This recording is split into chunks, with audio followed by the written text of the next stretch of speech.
Please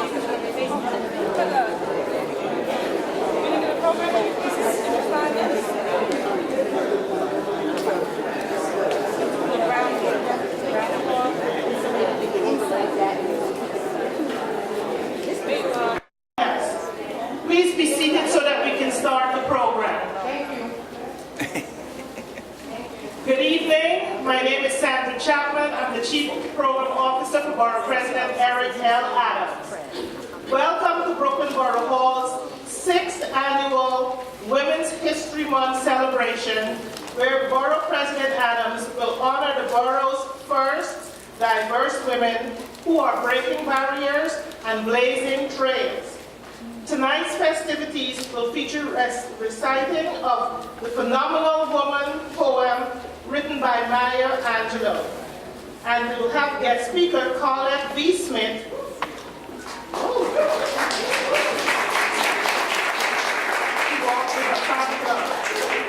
Colette Smith, who is the founder and president of Believe in You and the National Football League's first African-American female coach.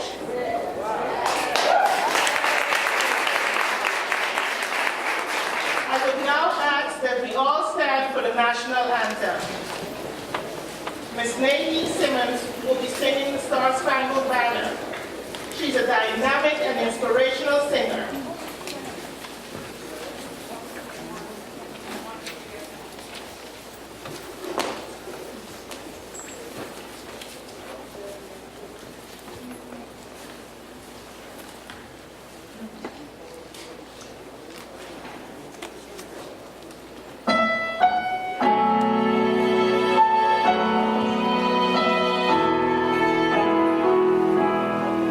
Oh, say, can you see by the dawn's early light what so proudly we hailed at the twilight's last gleaming, whose broad stripes and bright stars through the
On with our program.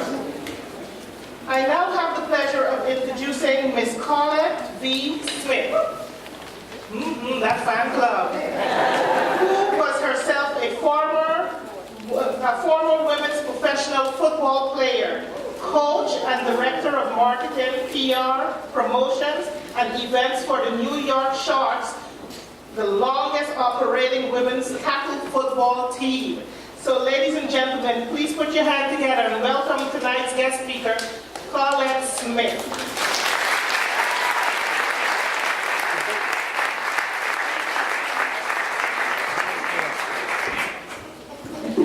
Good evening. How's everybody doing today? So first of all, I have to start by saying that Star Spangled Banner brought tears to my eyes. Thank you so much. I remember when I was a women's pro football player from my team, the New York Sharks, who, by the way, we just won the world championship.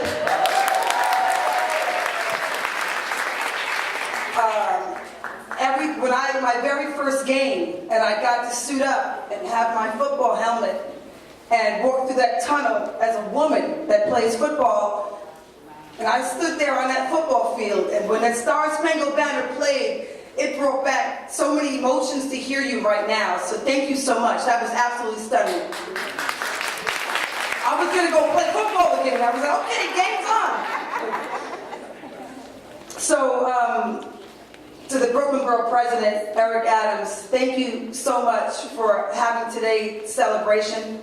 This means a lot to me as a woman and all of us women, I'm sure. So I appreciate you doing this for us. Thank you. Women should be celebrated. And women should fight too. So we do that. But, for me to keep with time, I wrote a couple things down that I'm going to speak about because I could be up here for hours, and that's not the game plan for tonight's scheme. So I'm proud to stand here as the first woman to have ever coached in New York Jets franchise history.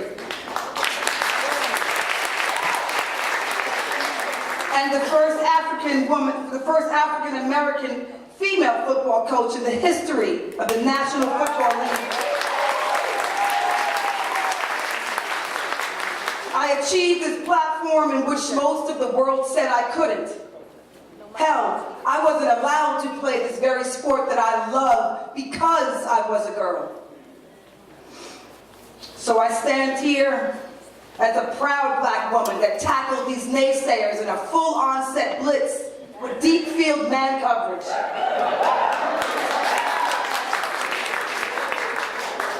Isaiah 54:17.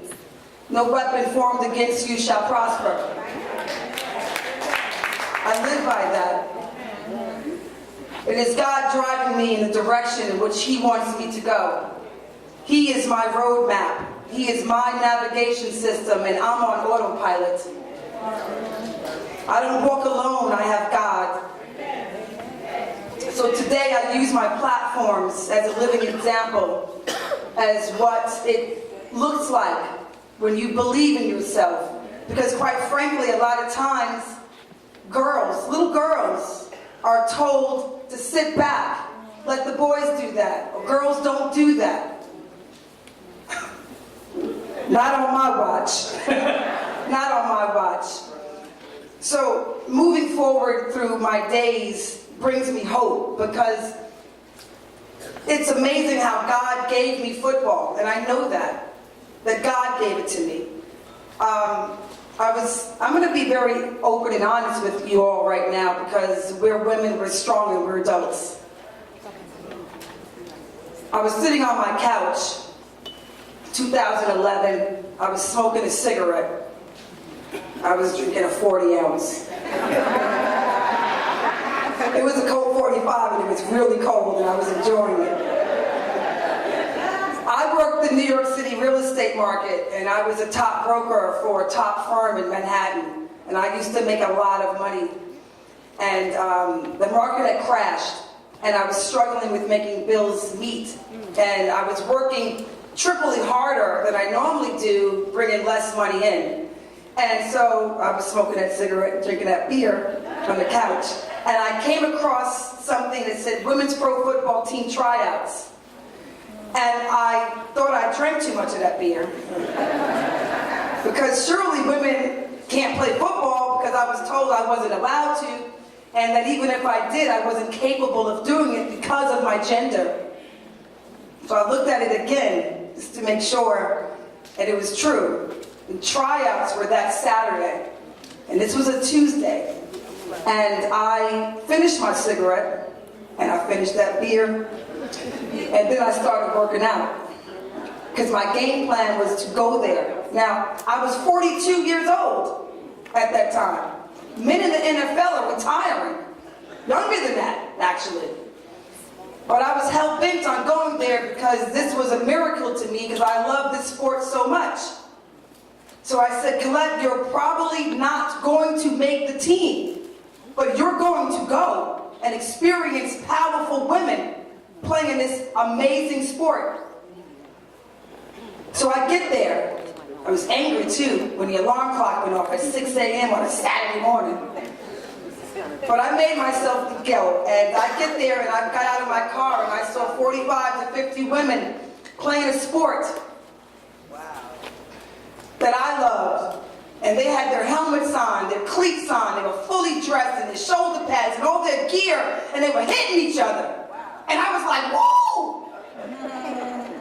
I felt a sense of pride and empowerment and inspiration and courage and hope all at the same time. And it was hope for me, hope that I hadn't really seen much in my life. That day created a new me. That day created a strong, powerful woman that has pride, that walks in responsibility and ambition and leadership and empowerment and sisterhood. I never looked back on anything else after that. Because quite frankly, I'm here as a living example of hope and pride. So I make it a point to visit little girls as often as I can, and in marginalized and low-income and underserved communities, to speak to them personally. In fact, so much so that I gave up coaching in the NFL. I loved it. Somebody said to me before, "You're crazy to give that up." I'm getting goosebumps right now. And they're like, "You're crazy to give that up. This is a dream come true for you." And I looked at him, because it was a him that said that to me. And I said, "Sir, I wasn't allowed to dream this dream. So how dare me think I could coach in the NFL if I wasn't even allowed to play football?" So right now, I'm taking my dreams to empower others through my journey. And trust me, it was a hard, tough journey. But I fought every day, because now I believed in myself. Now, I remember going into the head coach's office at that time, because I sat right outside of his office, and I would try to break his chops every chance I got about schemes and players and alignments and assignments. And I tried to beat him in the office. And so one day, I had gotten another letter in the mail from a father talking about his daughter. And he talked about his daughter seeing me on the sidelines and how she was going to be a better person and a stronger person because of what I had accomplished. And I knew right then and there that I needed to do more with this, because that little girl that I reached, there were so many other little girls and grown women that I could reach as well. So I marched into the head coach's office and I told them what I was going to do, my plans. Starting my own company called Believe in You Incorporated. But how I got that name was, I remember when Coach Bowles asked me to be one of his coaches, because I made myself relevant. I took opportunity when I saw it. Sometimes I created my own opportunity. And I walk in passion. And I remember him telling me on the sidelines on a football practice before I was working there, and he said to me, "What position do you play?" And I said, "The same one you played at Temple University." I'm a researcher. Knowledge is power. So wherever you go, before you get there, you make sure to study who you're talking to, who's going to be there, where you're at, the history of the building, etc., and so forth. And I did just that. So I got that phone call from him when he said to me, "You should be one of my coaches." I said, "I agree." And after I left him, I went to my car, and the first person I called was my father. And I said, "Dad, can you believe this?" And I went on to tell him what happened. And my father said to me, "Colette," he never calls me Colette. He said, "Colette, I can believe it, but I'd be more proud if you believed it." me like it's a question mark, like it's not happening, or it shouldn't be. I drove home on that long drive from Floral Park, New Jersey to Queens, New York, thinking about just that. So when I walked into that head coach's office that day and I said, here's what I'm going to do. Here's what's going on. And I'm going to start my own company called Believe in You Incorporated. He looked at me and he sat back in his chair and he said, Coach, I respected you before, but I respect you so much more right now. And interestingly enough, I didn't care if he said that or not. Because I walk in my purpose. There's a power in our struggles, there's a power in our pain. And I've learned to embrace that. And I've used that to keep my days going forward. Do we all remember a woman named Fannie Lou Hamer from Mississippi? I'm sick and tired of being sick and tired. Right? A lot of us think about that sometimes. Let me tell you, what are we doing about it? Because I ask myself daily, what can I do to be a servant of God and a better citizen? There's a lot I can do. There's a lot we can do. There's a lot that our borough president does for us. We work together, or we ruffle feathers and we stir the pot up. No more am I sitting in the back seat or told, oh, you're cute. I'm cute and strong. I'm a woman, hear me roar. It's a new dawn. It's a new day. And I'm happy to be here with all of you women and you men. So I'm going to make my time brief and just close out with, I live by something every day, which is help make tomorrow better today. Thank you very much. I appreciate your time.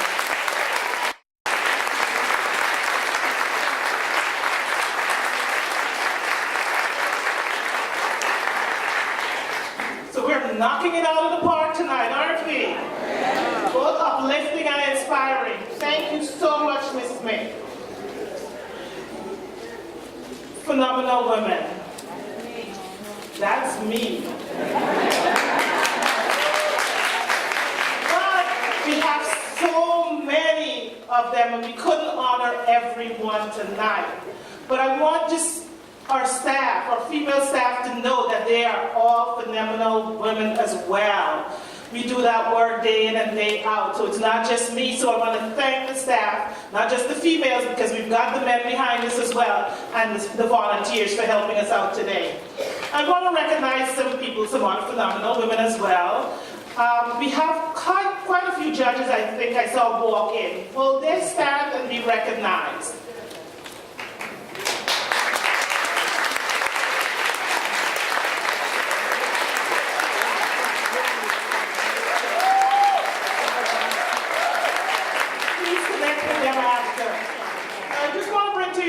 In the back of the room on the wall, we have a portrait of Beatrice Judge.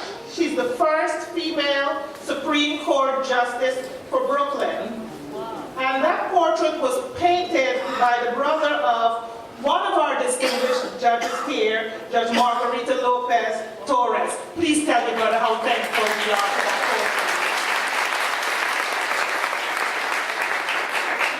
portrait. Phenomenal women in the room. But we've got the phenomenal man that we're going to call up, the first African-American borough president. Please welcome Borough President Eric L. Adams. Thank you so much. And I'm going to take executive privileges and step back for a moment and just ask a prayer today. You know, we didn't open any prayer at all, so can you just give us a prayer to open us up?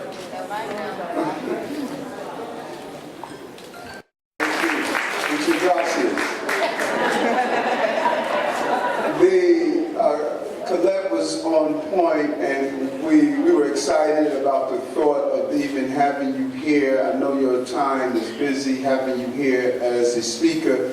We were clearly excited about that, and as a long-time suffering Jet fan, I'm sure when you become the head coach, we'll start winning, you know? And to all of our honorees, we're really proud of you, and what you represent. Many of you I've interacted with throughout the years, and I'm looking forward to, as we give you the proclamations, to show how much we support and appreciate you. And many of our sponsors, I see Ron is here from Metro Plus, and all of our team that basically have come together to really support and be a part of this important initiative. And Sandra Chapman, our Chief Programming Officer. Many of these events, some of you who have had the opportunity to come out, you realize how we enjoy using this space. Colette stated, as I sat down next to her, how beautiful this building is. At one time, this was the city hall for the city of Brooklyn. And if Brooklyn was a separate city, we will be the third largest city in America. This is an amazing place with 2.6 million documented people, and we will continue to grow and have a place of diversity as we celebrate women.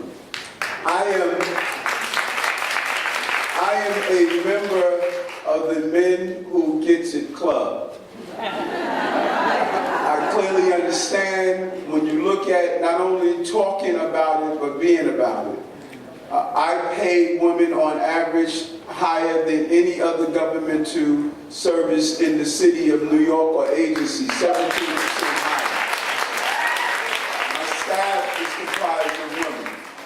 When you go downstairs, we have a lactation room to allow women to breastfeed their children. We have done so much around everything from women empowerment to domestic violence to so many other areas. As I saw Tommy Torres, our district leader, just walked in. We do so much to show the importance and empowerment of women. And let me tell you why. In order to know where a person is, you have to know where they come from. I grew up in a household with an amazing woman. I am a self-admitted mama's boy. Mother has 6 children. She loves them all, but she adores me. I'm her favorite child.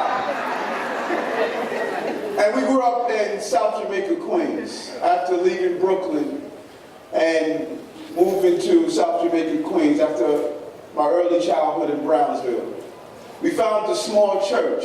I like to call it a cheers church. Everyone knew your name, and everyone was glad you came. We used to go to church during the day, then you break, and you go back at night. It was not like these mega churches. It was a small church.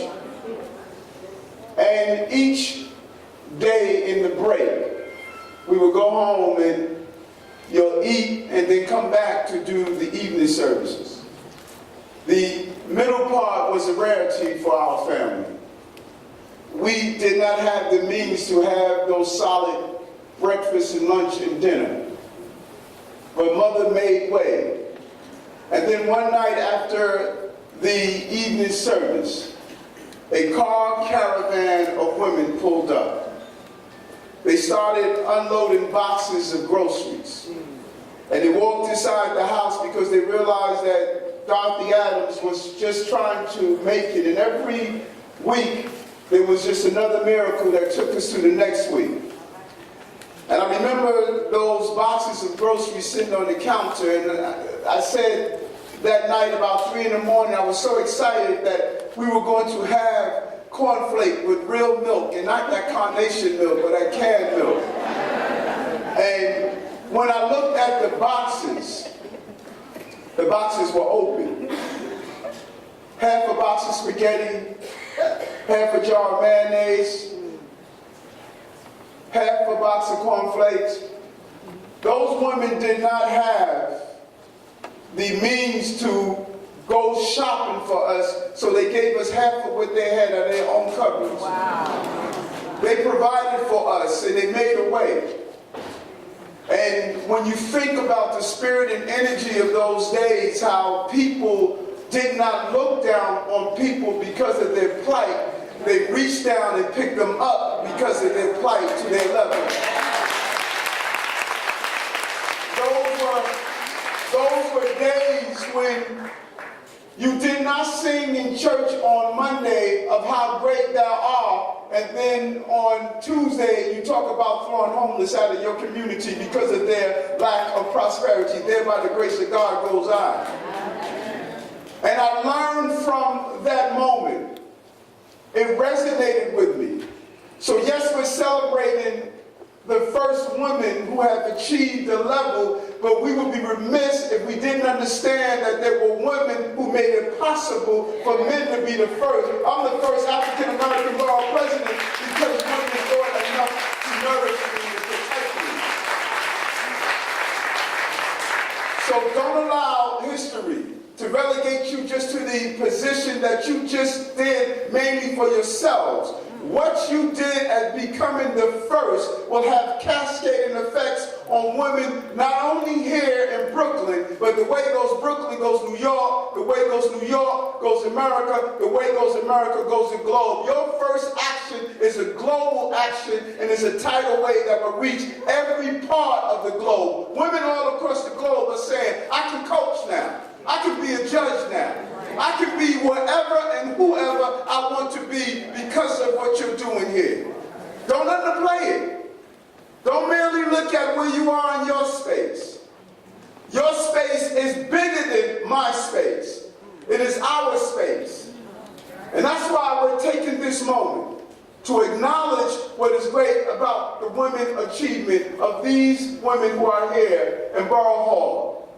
We appreciate you. We appreciate what you have done, what you are doing, and what you will do. And let me conclude with this. I am on a 100-point system. It is free to sleep or die, but it's a cost to wake up. And I'm on a 100-point system. I do not lay down at night unless I gathered 100 points. If I hold the door for someone, that's 5 points. If I stand up on the train, that's another 5 points. If I go feed someone who's homeless, that's a 10-pointer. If I go to a senior center and engage with a senior and just show her the love and appreciation, that's a 10-point. I add a point after point after point until I get to 100 points. When you start to build into your life to appreciate and give back and not believe that life is about what you receive, you build a system of just giving back. We must earn the right to wake up every morning.